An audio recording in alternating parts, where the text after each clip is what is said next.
जिजाऊ अकॅडमीवर तुमच्या सर्वांचं सहर्ष स्वागत। रेड कलरमध्ये तुम्हाला काही नोटीस ज्या आहेत तर त्या सध्या आपल्या वेबसाईटवर स्क्रोलिंग टॅबमध्ये दिसत आहेत आणि यानुसार आपल्याला एक नवीन परत एकदा ॲडमिट कार्ड डाउनलोड करण्याचं सांगितलेलं आहे। तुम्ही जर हे सर्वात शेवटी जर का एक सेंटेन्स रीड केलं त्या स्क्रोलिंग होणाऱ्या टॅबमध्ये तर तुमच्या लगेच लक्षात येईल की जी ॲक्टिव्हिटी आहे तर ती परत करण्याची सांगितलेली आहे, पण सर्वांनाच ही परत करावी लागेल का? आणि जर समजा आपण ॲडमिट कार्ड भरताना सेल्फ डिक्लेरेशनमध्ये जर काही चूक केली तर वेळेवर आपला खूप गोंधळ उडणार आहे। तर त्यामुळं या व्हिडिओला तुम्ही शेवटपर्यंत बघायचं आहे, कारण खूप महत्त्वाचं आहे मित्रांनो। जर समजा तुम्ही बघायला गेलात तर हे बघा, इफ नॉट प्लीज री डाउनलोड इट अगेन, म्हणजे काय जर केलं नसेल तर तुम्हाला परत हे डाउनलोड करायचं। तर हे सर्व आपण या व्हिडिओमध्ये सविस्तर बघतोय। बघा, जर समजा तुम्ही अगोदर जर ॲडमिट कार्ड डाउनलोड केलेलं असेल तर त्याला 4 पेजेस आलेले होते, पण आता जर तुम्ही नवीन आलेलं ॲडमिट कार्ड जर का डाउनलोड केलं तर त्याला 3 पेजेस आहे। तर असं का झालं नेमकं, तर ते आपण सुरुवातीला बघूया। बघा, आता हे जे ॲडमिट कार्ड आहे तर या ॲडमिट कार्डवर थोडं माहितीसाठी एक ॲडमिट कार्ड मी डाउनलोड केलेलं होतं आणि याला सर्व विद्यार्थ्याचं नाव, ॲप्लिकेशन नंबर हे सगळं मी डिलीट केलेलं आहे। तुमचा रोल नंबर, ॲप्लिकेशन नंबर हे सगळं तुमच्याकडे आहे।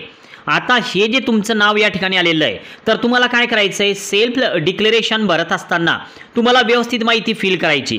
आता सेल्फ डिक्लेरेशनमध्ये काय दिलेलं आहे बघा, सुरुवातीला ज्या समजा 3-4 चुका होतात तर त्या आपण डिस्कस करतोय आणि ह्या चुका होऊ नये तर यासाठीच आपण सविस्तर या व्हिडिओला सुरुवातीला बघूया आणि त्यानुसार तुम्ही तुमचं ॲडमिट कार्ड तयार करून ठेवा। आता यामध्ये सुरुवातीला एक सेंटेन्स आहे की आय या ठिकाणी ब्लँक सोडलेलं आहे, रेसिडेन्स ऑफ या ठिकाणी ब्लँक सोडलेलं आहे। तर नेमकं तुम्हाला या ठिकाणी काय फील करायचं आहे तर हे तुम्हाला लक्षात घ्यायचं आहे।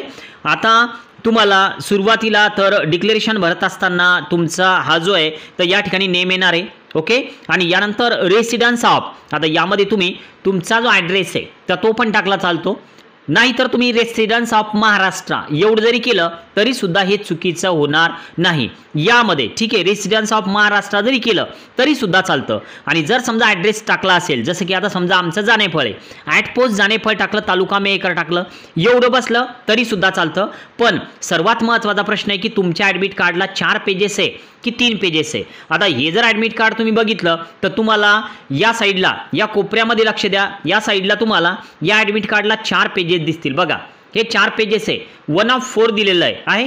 तर हे 4 पेजेस मी काल डाउनलोड केलेलं हे ॲडमिट कार्ड आहे, पण आज जर आपण नवीन ॲडमिट कार्ड डाउनलोड केलं तर त्याला 3 पेजेस येतात। मग सर्वांनी परत ॲडमिट कार्ड डाउनलोड करायचे आहेत का, तर नेमकं कोण करायचं तर हे लक्षात घ्या। बघा, सुरुवातीला तर तुम्हाला या ठिकाणी तुमचा जो फोटो चिपकवायचा आहे हा वाला, तर या ठिकाणी होणारी चूक तर ही तुम्हाला टाळायची। तुमचा जो वरती फोटो आलेला आहे इकडचा तर तोच फोटो तुम्हाला इकडे चिटकवायचा आहे। थोडक्यात जर समजा तुम्ही एखाद्या विशिष्ट टी शर्टवर फोटो काढलेला असेल की जो ॲडमिट कार्डवर आलेला आहे तर तोच फोटो तुम्हाला इकडे चिपकवायचा आहे, वेगळा कोणताही फोटो चिपकवायचा नाही। आता काय झालेलं होतं की पोस्टकार्ड साईजसाठी जागा थोडी कमी पडत होती म्हणून त्याला 3 पेजेस आलेले आहे आणि अगोदर 4 पेजेस होते, पण पोस्टकार्ड साईज फोटो चिटकवण्यासाठी जागा कमी पडत होती म्हणून ते 3 पेजेस आहे। आता इथं आपल्याला थंब द्यायचा आहे तर तो लेफ्ट हँड थंब आणि आडवा द्यायचा आहे, ओके। उभा देऊ नका। आता उभा जर दिला असेल तुम्ही काही होत नाही, त्याला घाबरून जाऊ नका। जर तुमचा त्या ब्रॅकेटमध्ये जर तो बसला असेल उभा तरी सुद्धा काही हरकत नाही, पण त्याला तुम्ही आडव्या पद्धतीनं ठेवायला पाहिजे। तुमचं जे थंब इम्प्रेशन आहे तर ते आडव्या पद्धतीनं करा, पण तुम्ही जर उभ्या पद्धतीने जरी चिपकवला असेल तो तरी सुद्धा काही अडचण नाही। उभा थंब सुद्धा काही असं नाही की रिजेक्ट होईल म्हणून तुमचं ॲडमिट कार्ड वेळेवर, फक्त ती त्या ब्रॅकेटमध्ये येऊ द्या। आता यानंतर कॅन्डिडेटची सिग्नेचर जी आहे तर ती तुम्हाला वेळेवर तिकडे करायची एक्झाम हॉलमध्ये। तर या काही मेजर ज्या समजा चुका आहे तर त्या जर तुम्ही टाळल्या तर नक्कीच तुमची एक्झाम हॉलमध्ये जो तुमचा होणारा त्रास आहे, एक्झामच्या दिवशी धावपळ व्हायला नको। नाही तर होतं काय की आपले बरेच असे मित्र किंवा आपले नातेवाईक किंवा वेळेवर भेटणारे जे लोक असतात तर त्यांच्याजवळ ॲडमिट कार्डचे 3 पेजेस असतील आणि तुमच्याकडे 4 असतील। मग तुम्हाला असं वाटतं की आपले 3 आहेत त्यांचे 4 आहे, किंवा त्यांचे 3 आहे आपले 4 आहे, मग आपलं काही राहिलं का, तर राहिलं असं काहीच नाही। फक्त तुमच्याकडं जर का पोस्टकार्ड साईज फोटो चिटकवण्यासाठी जर का तुम्हाला जागा, स्पेस जर भरपूर मिळाला असेल तर तुम्हाला ॲडमिट कार्ड परत डाउनलोड करण्याचं काम नाही। बघा, या ठिकाणी पोस्टकार्ड साईज फोटो पाहिजे। जर तुमचा 4 पेजेसचा असेल काल डाउनलोड केलेलं, तुमचा फोटो जर का इथं व्यवस्थित पेस्ट झालेला असेल 4x6 वाला, तर तुम्हाला परत डाउनलोड करायचं काम नाही। आता नेमक्या 3 ते 4 चुका की ज्या तुम्हाला लक्षात ठेवायच्या आहे। पहिलं की तुमचा जो फोटो आहे तर तो व्यवस्थित तुम्ही या ठिकाणी चिपकवा. ओके, पहिली चूक. यानंतर ती जर तुमची चुकली समजा तर नंतर तुमची धावपळ होणार आहे वेळेवर. नंतर हा जो फोटो आहे तर या फोटोमध्ये तुम्हाला इकडं पोस्टकार्ड साईज फोटो की जो तुमच्या हॉल तिकीटवर आलेला आहे तर तो तुम्हाला चिपकवायचा आहे. नंतर तुमचं थंबचं इम्प्रेशन हे या ब्रॅकेटमध्ये तुम्हाला दिसायला पाहिजे. जो टेबल आहे तर तिथं तुमचं थंबचं इम्प्रेशन.